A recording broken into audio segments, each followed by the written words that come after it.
Okay, we're live. How everybody doing this evening? My name's Terrell McKinney. If you don't know, welcome to People Power Hour. Tonight we got a special guest, Miss Jasmine Harris, the Director of Public Policy and Advocacy with Rise. How you doing, Jazz? I'm doing good. How are you, Terrell? I'm great. Good to have you on tonight. Thank you for having me. No problem. For those who don't know you, Jazz, could you give a brief synopsis of who you are and what you do? Again, so my name is Jasmine Harris. I am the Director of Public Policy and Advocacy with an organization called Rise. And we work with people who are currently and formerly incarcerated on entrepreneurship training, character development, and employment readiness. And I'm a proud North Omaha native, and I've just been out here doing this work and trying to get people to change their minds on how they view people who have criminal histories. Hmm. What got you into this work? Basically, I tell people I was advocating for people with criminal histories before I knew what advocating was. I'm one of those individuals who had touch points with the criminal justice system. I had a couple of entries on my record. And as I started turning my life around, I found that those entries kept me from advancing in life. And at one point, I was out of a job for almost 2 years because of that and really struggling to support myself and my son. And I said, if this is what happens when you have a few misdemeanors on your record, then my goodness, people with felony convictions have got to be going through the worst time ever. And Right. just made it a point to just continue pushing where I could to create awareness and get people involved and to try and change the systems that we are living in. Right. When I used to tell people my story, and it's similar to yours, that I got misdemeanors on my record and I barely could get a job here in Omaha. And it was like, you crazy. You where you applying? I'm like, look, I probably applied everywhere. It's not that simple. So I definitely understand that story. What is when you speak of public policy and advocacy, what are some type of programs that you guys are doing at Rise? So our program specifically, it is a 6-month program that we operate in 7 of the 10 Nebraska state correctional facilities. And that program is a 6-month intensive where we are working with individuals to get their resumes together, to learn interviewing skills, and to learn how they operate within an employment setting. And then that also brings into the character development piece, because what we tell people is you can have all the employment readiness in the world, but if you're not working on yourself as a person, it's going to come to a point in time where you have to really begin to face yourself, because everything is going to start falling by the wayside if you're not taking care of yourself as a whole person, mentally, spiritually, things like that. So the character development piece is really having people look at um, their strengths. We know all the time that people are, telling others like, "You're nothing. You're never going to be nothing." So it's really building up that character piece of them. Also looking at what are some of the self-limiting beliefs that you have about yourself, because we want to go so far, but then that voice gets in our head and it starts pushing us back, and it gives us doubt, and that keeps us from moving further. So we're looking at how do you overcome those self-limiting beliefs? What are something you can counter that with, that you can believe about yourself, that'll keep you moving forward? So like affirmations, I am enough. I am better than what so and so says I am. So it's just really getting into that. And then that entrepreneurship piece again, we find that some of the smartest people are sitting in our correctional facilities, and the ideas that they come up for businesses are amazing. And if they can just have that chance when they get out to create a job, then they don't have to worry about going up against employment policies where they can't be hired. Right. And so my role as director of public policy and advocacy, what that looks like is really trying to push on the ordinances and the laws that are in our state, in our local law, local government that prevent people from moving forward who have criminal histories, to try and get things passed that will benefit individuals. What we see all the time is that people can go through all the programs and can do great and have a great reentry plan and support system. But when they get out, there are still barriers put up by the systems that are in place that they can't get around. We tell people to pay your debt to society, be a law abiding citizen. But when they come out, we don't give them the opportunities that they need to succeed. Right. And you know, people don't use it as much anymore, but the term ex felon, I always tell people, like, you can't be, if I'm an ex felon, then give me my right to vote. Don't restrict my housing. Don't limit where I can live. You know what I mean? So I Yes. never liked that term. I for me, I made sure that I placed criminal justice reform on my platform because I've been affected by the criminal justice system personally and just around my peer group and my family. And I've just always known it's so important. It's important that we not let it fall by the wayside because so many people are affected by the criminal justice system, and they're always reaching out or calling. Got I get probably like 10, 12 county calls a week, you know what I mean? And I can't answer all of them. And there's other people in a state penitentiary. And it's like those are people that should not be forgotten, and they are human too. Just because they made a mistake don't mean we just throw them away. Yeah, that's how our system is set up. And we say it's rehabilitative, but those of us who know it know it's not rehabilitative. And we have to start looking at alternatives to even incarceration. What are we doing to divert people away from jail? We criminalize so much in this nation, and like we're criminalizing poverty, we're criminalizing mental health Right. because our correctional facilities have become the number one provider of mental health to individuals. Hmm. And most people just need resources. They need access to mental health care, to the medications. They need diagnosis. Um, so those are some of the things that we're facing against. And it, how you talk about so many calls and so many people are affected by it. There was a few years back, I think about 2017, when I saw this statistic, and just when you're saying peer groups, because we're on the younger end, we're not even that much older out of the young professionals group or anything like that. About time people are 23 years old, 33% of the population will have an arrest record. Right. So that is just, that shows how hyper criminalized we are here in this nation, and we need to start looking at alternatives to what we're doing. We can't punish our way out of whatever issues we're facing. We can't program our way out of the issues we're facing, and that's why I believe policy and advocacy goes hand in hand when we're talking about trying to help people get on their feet when they come out of incarceration. Right, because when issues happen in our community, I always see people on social media saying, "Just lock them up." You know what I mean? We need more police on the streets. I'm like, that way of thinking has obviously not worked in nobody's favor. We're still disproportionately affected by the criminal justice system. Crime isn't necessarily down. People are still doing the same things they were doing 30 years ago. So just locking people up obviously isn't the solution. I think we really need to begin to address the root issues to why people even consider, like, I need to go run in this store and get some money because I can't get a job because I got this misdemeanor on my record. I got a baby at home. She need to eat. Our lights is off. I'm applying everywhere and everybody telling me no. And the only place I could go gonna pay me $7 an hour, and I can't even live off $7 an hour. So it's like I don't think people think about that stuff. A lot of people don't. I think they're, if it's not affecting me, I'm not going to think about it. If it's not in my peripheral view, I'm not going to think about it. And that's where the advocacy part comes in. Yep. We have to ensure that we are beating the drum wherever we go.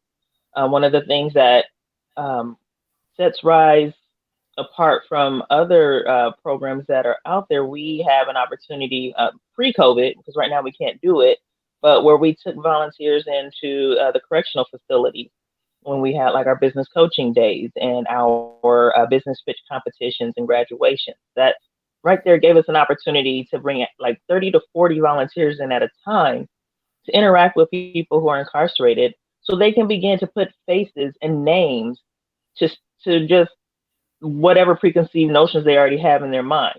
And it starts breaking down those barriers and creating empathy, because now people who have never interacted with someone who's incarcerated or from that side of the tracks or whatever, they can now start seeing that person as a person, Right. showing that they have some commonalities. And if it wasn't for these walls and how somebody may have grew up and here in Omaha, the area you grew up in, you may have knew that person and you may have actually become friends. So Yeah. that's one of our hallmarks, is being able to break down those barriers and create empathy and have people start interacting with people they may not have interacted with before. And that right there starts changing norms, because as they leave out and they reflect on that time that they had being able to interact with someone incarcerated, they're more apt to go out and tell their circle.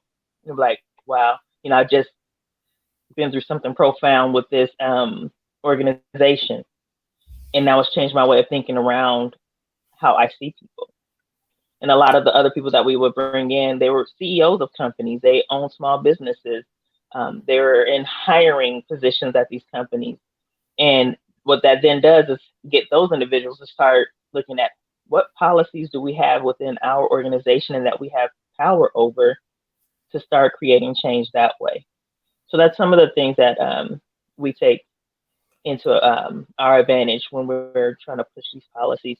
Tell people sometimes it's not even about the big P policies, which are laws and ordinances. Sometimes you have to start at the organization level. What are you doing internally to start taking these barriers away?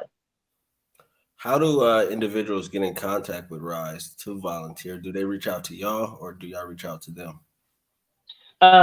They can reach out to us. We reach out where we are able to. Again, with COVID, we have scaled back on some of our outreach areas, but they can find us at csrise.org or on Facebook at csrise, and we're on Instagram, very Googleable. And we have a participation tab, how to get involved tab, and they can click on that, and our volunteer relation manager will reach out to them and set up a Zoom call now. Every Friday morning, we have our Rise and Shine. So you bring your coffee or orange juice or whatever you're having and connect via Zoom and get to know about who we are and how we move forward. That's nice. I know the legislative session just ended. Were you guys involved with any pieces of legislation during the session? Yes, so this was the first year that we actually got to be involved in legislation in the state of Nebraska. We created a policy issues and agenda for 2020, which really looked at three key areas, which is decreasing the incarcerated population here, creating better living conditions within the correctional facilities, and that means whether it's the actual living conditions, the cleanliness, and access to health care, mental health care, things like that, access to programming, and then also equitable economic and social progress. So a lot of those key pieces when people are releasing, what are the laws around that may affect them. And as a lot of the legislation came up at the beginning of the session in January, it really there was a lot of bills that were coming left and right. So just really trying to decide what can we all realistically get behind. So it was down there a lot in Lincoln testifying on some of the bills. A lot of the ones that I can remember right now, there was a SNAP benefit. So we know that people with felony drug convictions are still faced with that law where they don't qualify for SNAP benefits when they get out. There was a caregiver diversion bill that was up. And what that looked at was mothers, guardians, single parents who are faced with being put in jail or conviction and being put in prison, what kind of diversion programs are available so that way they don't have to be taken away from their main duty, which is to care for their children. And there was How one of was the bills that made it a little further was the parole eligibility bill that Senator Lathrop introduced, and that was the one that we were trying to see all the way through to the end, which got vetoed. So it's like trying to find just even the smallest of things that we can get past that right? will help individuals because that bill really didn't go far enough. It was just saying, hey, let's get more people into the pool of eligibility so that way we can start letting people out. What has been so when you guys are kind of working on policy, what has been the response from senators from the western part of the state when you guys go to them and try to speak to these issues? Do they understand, or do they just kind of see it as something that's a non-issue in their communities? With this year and COVID, it hasn't really been the way I would hope it had been. I would have loved to have been down there a little more, talking to Right. senators face to face, and then with the session um, being suspended, and then when they reconvened, it was just like everybody was super focused on the appropriations and taxes and stuff like that. So I don't even think it really mattered at that time Mhm. because it wasn't something that was on their radar. They were more focused on other things, and I think that's what hurts us a lot is when people are razor focused on what just matters to them. That what other bills come up, it doesn't matter. So, for instance, like with LB 1004, the pro eligibility bill, when it finally made it to um, general file and on the floor to be heard, there questions around it didn't seem to make sense. There was a part that was added in that would give individuals who are 19 years old and incarcerated the opportunity to choose their own medical care or make the decisions for their own medical care. And one of the senators were more concerned about was that give the 18-year-old the ability to have an abortion while they're incarcerated, and it didn't make any sense for that bill. So those Right. are the things I think that you get faced with. So yeah, it's part of the.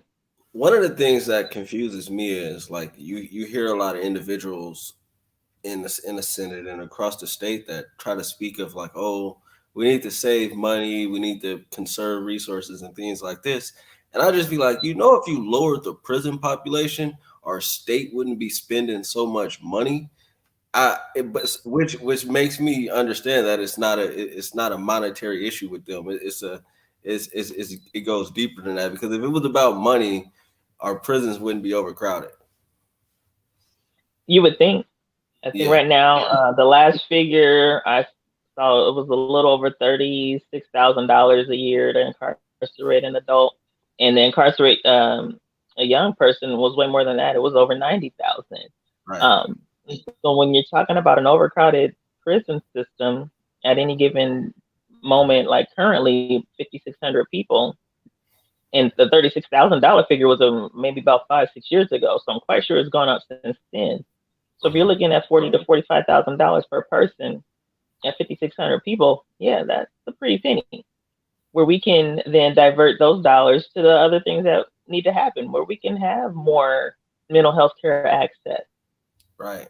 where we can have a housing trust that isn't just about home ownership, but people who can't afford the rent that is out there. So yeah, Definitely. I mean, there's different things that can be done, and different ordinances and laws that we can look at to really start digging into what you said, the root causes of things and why people are incarcerated in the first place. What do you think maybe what do you think is a way for us to be able to bring criminal justice issues to the forefront? Because it seems like people up to now, people have talked about it. I know more people are talking about it now, but how do we bring these issues more so to the forefront so we can start enacting real change to make some changes within these systems? I think it's at the forefront. I think there are so many people who are talking about it that people can't hide from it anymore. Hmm. What needs to happen is that we need to get more people in office who understand and who care. Right.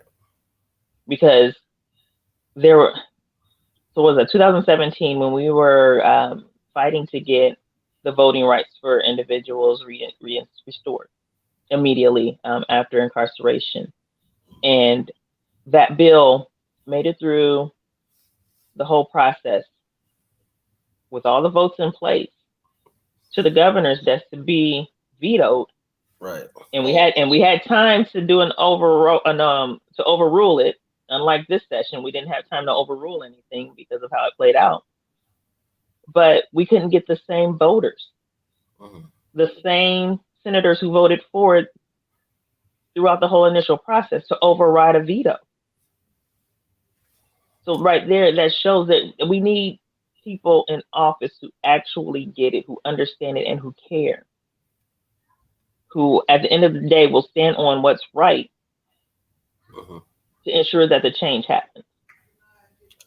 I agree because it's like you hear all these people speak of, oh, Nebraska is a good life, you know what I mean, and this is a great place to live, and it's like, but you guys are still upholding policies that's making it not so great place for people that come from our communities, because it's few people I would like few people that I've talked to from our community that I say living in Nebraska or living in Omaha has been a good life, and everything has been peaches and cream, and, unless you're living in West Omaha somewhere.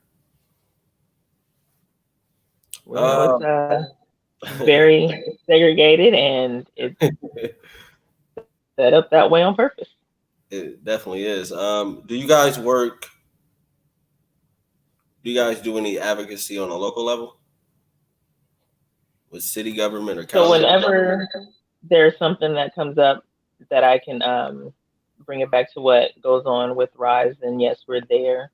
I know I've been down at city and county on a personal level for some of those things. But Mhm. whenever there is something that we can get involved with, we'll be there. How do you feel about the the conversation around reallocating police resources to community programs? I have a personal opinion on that. I won't state that as I'm here as a director of public policy and advocacy for Rise, but I know that in our vision is that all people find freedom from cycles of incarceration, and in order to do that, we need more resources in our communities on prevention measures so that people aren't even faced with going into incarceration. And if people are incarcerated and they come home, what are we doing to ensure that they're not recidivating? We need more money into our mental health systems here in our state. We need more money into housing. What are we doing to create safe and affordable housing? And for individuals coming out of incarceration, even if they can afford it, a lot of times people aren't renting to them. So, what are we doing to ensure that people aren't coming out of incarceration into homelessness? Because we know that if someone can't get a home, they can't get any food, what are they going to do to make ends meet? If they can't get a job, like what are they going to do? They go back to what they know. Yep. 90% of our incarcerated population comes home.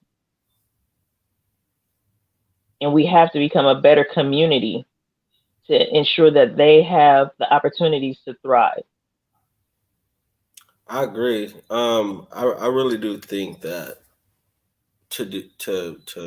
decrease recidivism, we have to also focus on reentry and how individuals are coming out.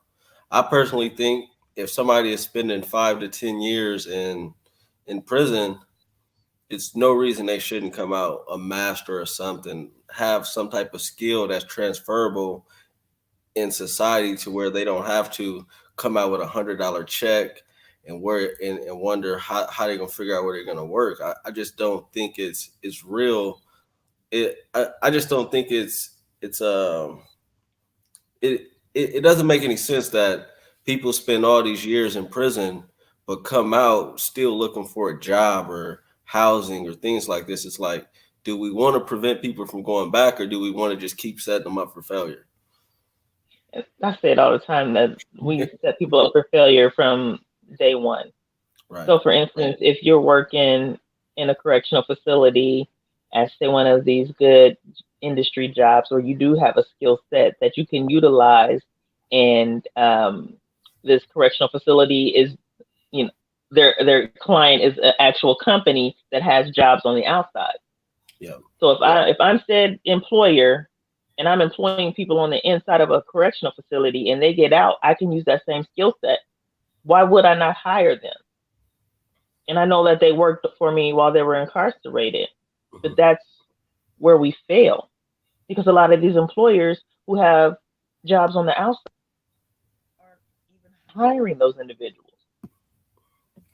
Right. And I also think that just because, and it's kind of because of the Constitution or the 13th Amendment, that just because somebody is working in prison doesn't mean that they should be paid $1 an hour or something like that. Like I personally think that even if you're working in prison, you should be paid at least a minimum wage. Yeah, the responsibilities don't go away. Right. I still have child support being taken out of my check. Mm-hmm. I have to pay into victims funds, and whatever fines or fees I had, that stuff is still being taken out. So responsibilities don't go away. And No, it's downright slave wages it because really they're is. doing jobs that people have on the outside. Definitely. What was that? What question was I gonna ask? Do you guys do any work on like the juvenile level? We have not done a lot of work and with our youth facilities. The program that we had has been geared towards adults, Uh, and the intensity of it would have to shift and make sure that it can be adapted on a youth level. We found that as we were working with people, the sweet spot of the age group, about 25 and older, is where people actually sit and focus because it's a lot of work on the program that we do as people dig into it. mhm. What going in? What did you think, and up to now, how do you like? What do you think? Like, did you go in thinking this way, and now it's like, wow, it's really opposite what I thought going in. Going into the facilities or just doing this work in general? Doing Going into the facilities and working with the individuals that are inside. For me, because I have family members who have been incarcerated, I already kind of know how it worked.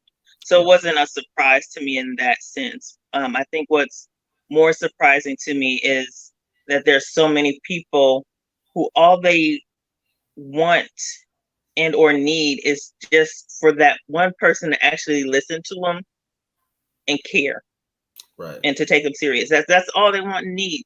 And that's one of the biggest feedbacks that we get is that thank y'all for coming in and treating us like we're human. I agree. What do you guys work with families as far as like like work with individuals' families to try to get them in and some way assist them with coming out and making sure they're on the right track? So when we're working through the program, individuals work on their reentry plan, and we want to make sure that they're including their family and what that looks like. At the end of the program, when they do the graduation, they do have the ability to invite family to come into their graduation, so they get to see them in a cap and gown, and they get if they make it through to the finals of the business pitch competition, they get to watch them pitch their business. And what we're also trying to do is ensure that with our reentry specialists and as people are getting out, that we're connecting them that way. And I know there are other organizations who are doing a lot of family reunification, so it's connecting them to those resources as well. And as we start to build out what that looks like for us, making sure that family is always going to be very important in that support system. How do you deal with individuals that may have lost a connection to their family in some type of way? Well, I think a lot of people have lost those connections. I think it's really having them work on themselves first, because I think there's a lot of people whose connections got lost because of the continuing behaviors that they were participating in. Right. Um, and families are there for so long, and I think it's the tough love aspect of it too. And I think that's what we just really try to tell people. Sometimes, you have to work on you first before you can even step there and recreate that bridge or Hmm. rebuild that bridge. I like to refer people to actual like family programs, family therapists, things like that, so that they can actually work with a professional on restoring what that looks like. Hmm. With the entrepreneurship piece to this, do you guys hold any pitch contest or anything? Yeah, so with the program on the inside of the facilities, the last half of the program, the last 3 months, individuals really dig into the business idea they want to follow through. So from ideation to completion, we work on how do you market? What are your logos? What would that look like for you? What are your products and or services? How, what are cost of goods? So we're working with them through every step of that looks like. And as they get to the end of the program, we have a business pitch competition in a Shark Tank style. So Hmm. when we are able to bring people in, we have panels of judges set up, and they would move from panel to panel and get assigned points. And we would give the top five the opportunity to pitch for IOUs of funding. So individuals from $500 for the first place winner down to $100 for the fifth place winner, and they could put that towards reentry funds when they're getting out, or whether they want to just hold it on for a business that the idea that they really want to start. And then we have individuals who are on longer sentences and life sentences who do the program too, who have actually won, and they're able to donate those funds to a nonprofit of their choice. That's nice. Are there any outright now that started working on a business that once they were released, they kind of saw it through? Yes, one of the first times I went in as a volunteer with the program, it was at the Omaha Correctional Center, and I got to coach one of the individuals there, and he had a mobile auto shop, if you will. And the idea was to get to people who didn't have the time to bring the car into a shop. So minor repairs, or the oil change or something like that. And so Mm. I gave advice on that. He ended up winning the competition, and he got out, I think maybe last year, maybe a year and a half ago. And he's actually started that business, and it's doing pretty good. So it's great to like start seeing people putting those ideas into actual movement.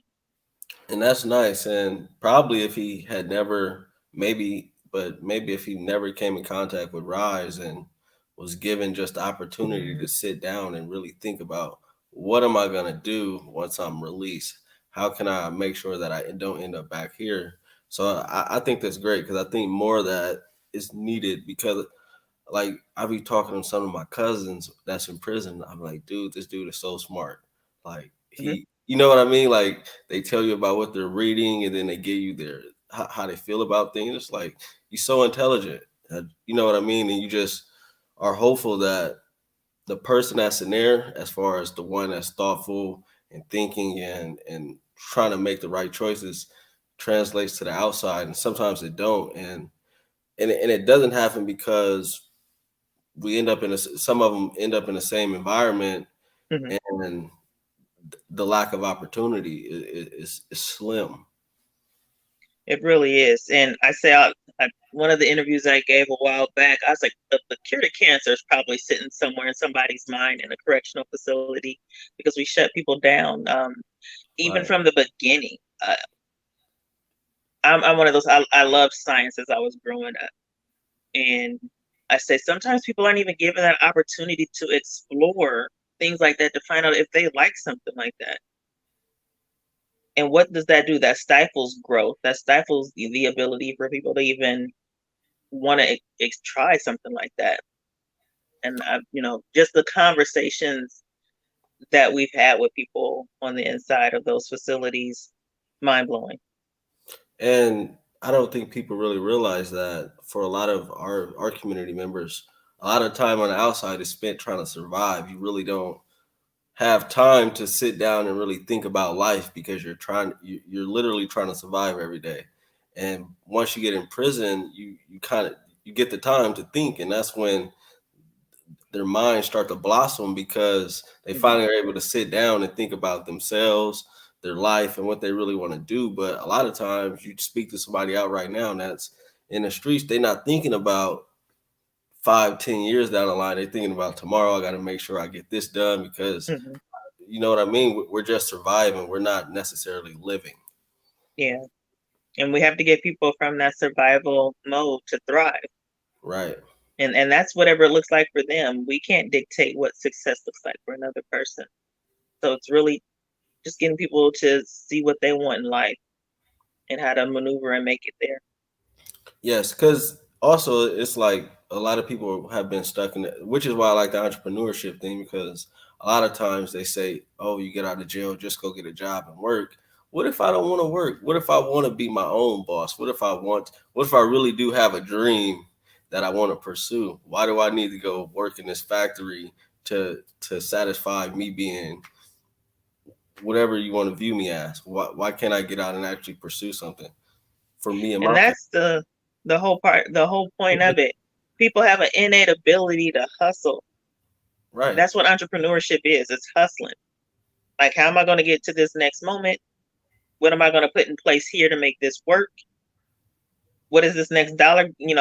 It's the mentality of making sure things are working together. And what we've done with the program is just taking that hustle mentality that you have trying to survive out in the streets and changing it over to like, these are the same skill sets that you're using to create this business. Right.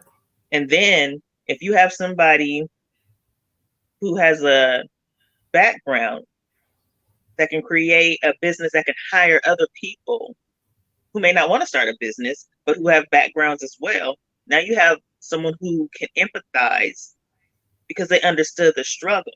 Yep. So now they have created jobs for others. So that's where we're trying to get. Yeah, definitely. What are some things that you can say that you guys are working on for like the rest of the year and going into 2021? So we've really been focused on our reentry side of everything.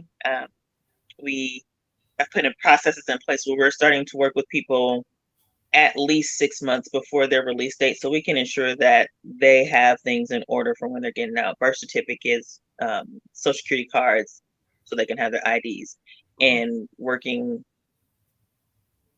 with NDCS's reentry specialists to make sure that there's no gaps, because people will fall in the gaps very fast trying to get these things taken care of, and we just want to ensure that we're doing what we can do to keep people on that right path as they're coming home. I know right now with COVID, a lot of our people who were coming out, they were going to like transitional living houses and things like that, but some people weren't accepting people in because of COVID. So it's like ensuring that we had connections to some housing. Again, housing is like one of the biggest barriers out there with people coming out of incarceration, because even for parole, you have to give an address that is approved. And if you can't find an address that they will approve, then you don't get paroled. So it's trying to find that ground to help people get on the right path to start. So we've been really focused on a lot of that reentry piece of everything, emergency funds, things like that. And then wanting to ensure that we're able to get people who can't finish the program on the inside. How do we get them set up to finish on the outside? Because there's a lot of, right now, musical facilities, people are being transferred from one facility to the next. So if they're in the middle of a program at one facility and then trying to get them in another facility, it may not line up correctly with their release date and things like that.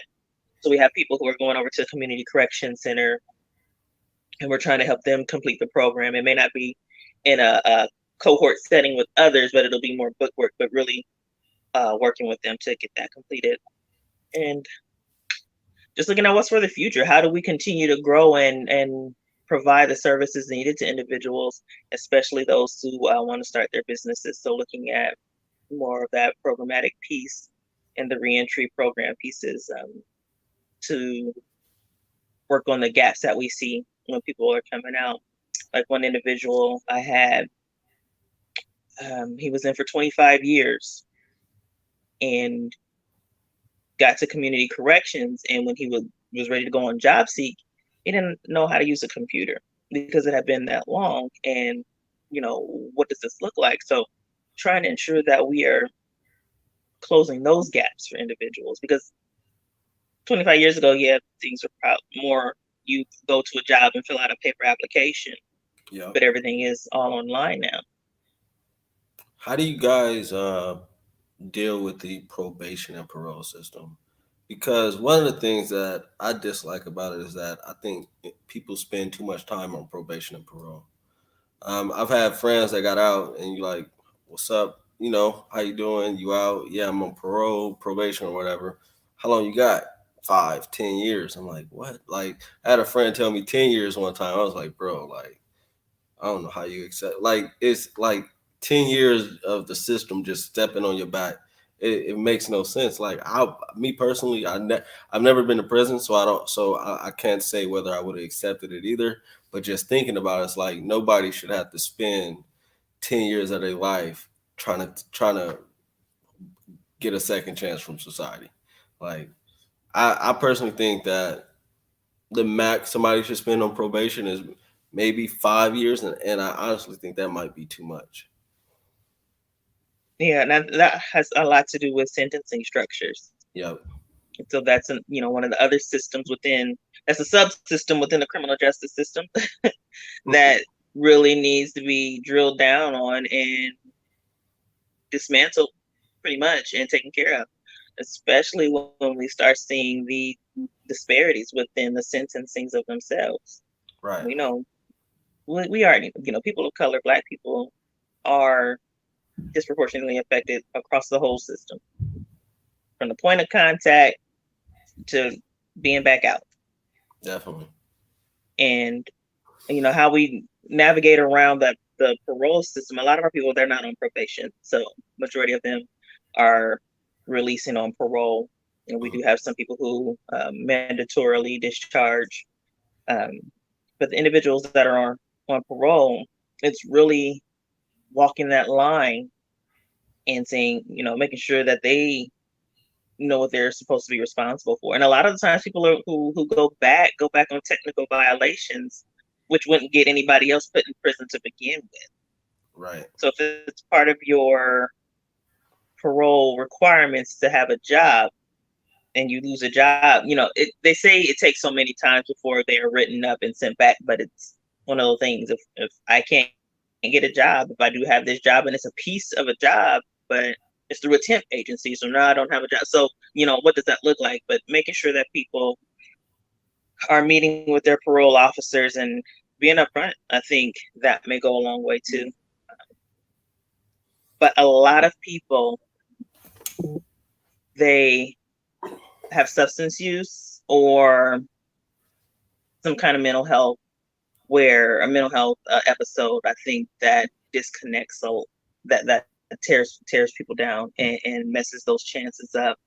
And that's why I say we need more money put into our mental health care system and into our substance use system, because those are the biggest things we see people struggle with when they come back. Do you guys have any relationships with any like rehabilitation centers or treatment centers or things like that?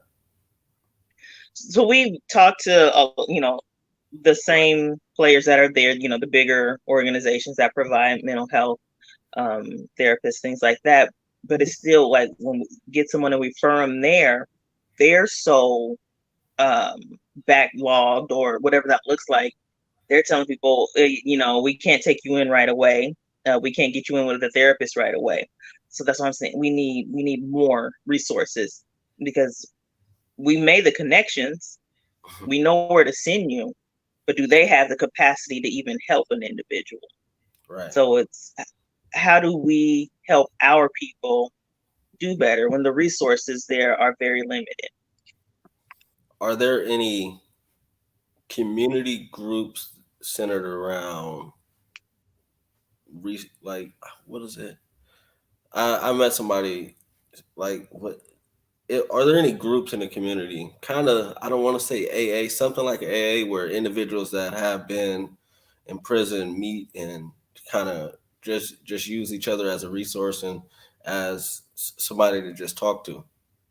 Yeah, so Metro Community College has their 180 reentry assistance program, and they have a great support group for individuals who are coming out of incarceration. Anybody is welcome there, and I would say get a hold of their program. Diane Good Collins is the executive director over there. That's the Metro 180 Reentry Assistance Program. And we also have what we call our RISE Alumni Association. So individuals who have gone through our program, we try to get them together at least once a month between here and Lincoln before COVID. So I think we're starting trying to get that started back up as restrictions can come down.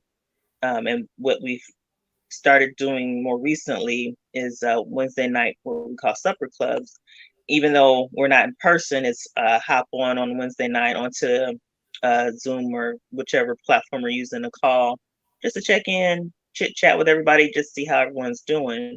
So I think it's really that connection that people have and can see, this person, they're doing well, but they'll give you the real, like, man, it was a struggle, but we're Right. here to help you through it. So Have you guys seen an increase in recidivism because of COVID? I'm trying to see. We've had a couple of people go back. It hasn't been a whole lot out of our group that's out. I know that some people have lost their jobs though, so it's really trying to key in on that and keep people from going back by being there how we can with reentry emergency funds and things like that. How how has like the parole system adjusted to that? Where like if I'm on parole and I lost my job because of the pandemic, have they been helpful in any way? Have they been supportive?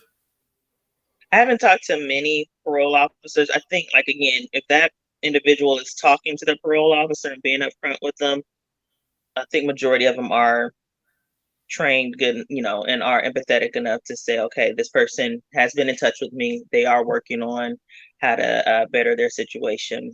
And I think they're willing to work with them. I haven't heard any negative stories around any parole officers recently about people losing their jobs during COVID. Okay. What do you guys got coming up this weekend? So this weekend, our our Rise Alumni Association is doing an event for some of our grads and close ones. They're going to be out at the park, social distancing and doing some dance to be free. That's nice. Do you guys hold this annually? Again, this is every other month, so we flip flop between Omaha and Lincoln, and so our individuals, we try to get them out to do something different.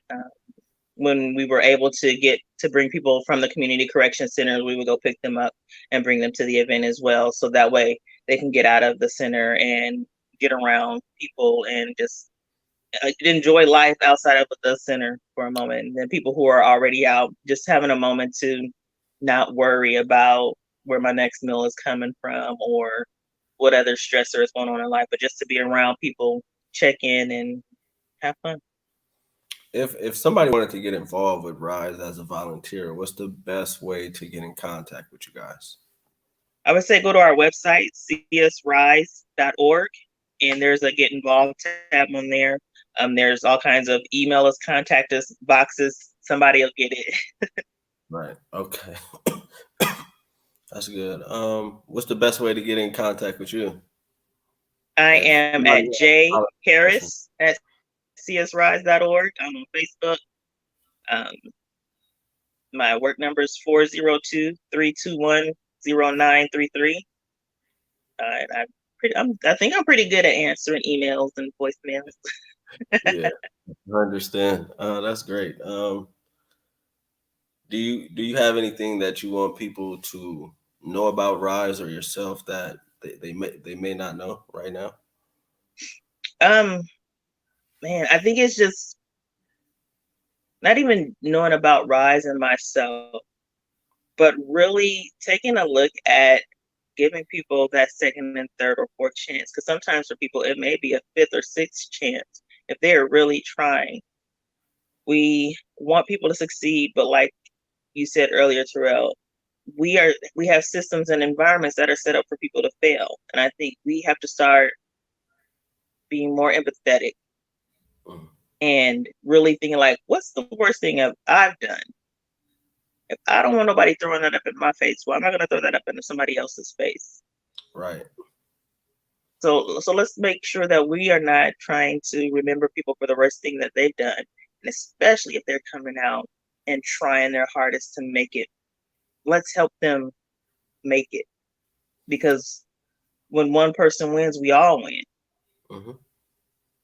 And I always try to tell people that I've like being a black man in America, I've been oppressed my whole life pretty much, and I'm not gonna do that to somebody else. You know what I'm like? That's just to me that's just like counterproductive. Like why be against this when it's against me, but be for it when it's against somebody else? I think all people are human, and I honestly think that we should allow people to be whoever they want to be. Like if you want to be what you want to be, just be it. Like I I have no opinion on people. Like just be yourself. That's all I tell people. Like as long as you being yourself and your true self, I have no reason to look at you any different.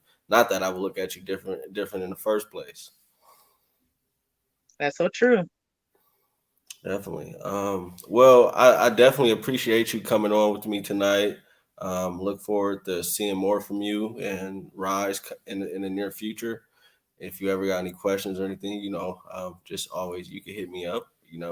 So just thank you for that. Thank you, Jazz. Thank you, Terrell. And whatever you need from us, let us know, especially when you get into your position at the legislature and you're ready to move this criminal justice reform needle. I definitely will be in contact with you guys. All Awesome. right. Thank you. Have a good night. Thank you. You too. Yep. Thank you. Bye bye. Bye.